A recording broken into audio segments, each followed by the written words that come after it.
So I've already showed you how to change your stem out, and now I want to show you how to remove the controls from your handlebar so you could possibly change your handlebar.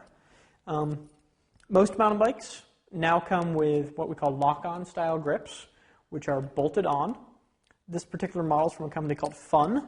It uses a 3mm Allen wrench.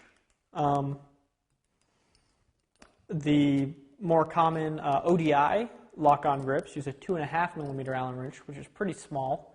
So you always want to be careful you're using a nice fresh wrench so you don't strip those out, because then it makes it really hard to remove the rest of your components.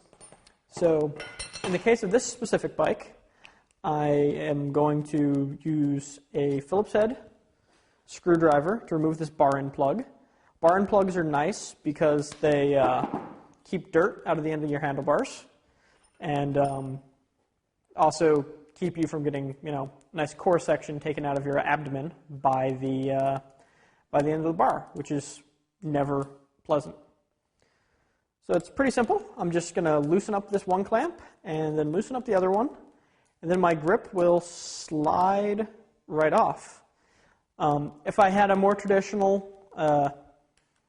grip that was held on just by friction, I'd want to use something like hairspray. I'd want to pry up the end of the rubber portion of the grip, a screwdriver or something, spray some hairspray in there, then pull it off. You could also use compressed air if you have that available to you, and well, most people don't. So now this brake lever uses a 4mm Allen wrench.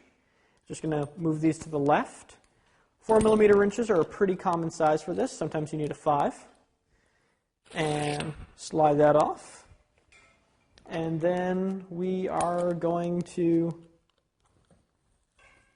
loosen, by moving to the left, this shifter. Take it off. And sometimes you can see I can't pull it right off the end of the bar because there's not enough cable slack.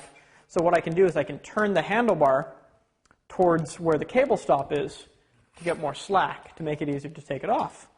So now, you repeat with the other side, and you have all the controls removed from your handlebar.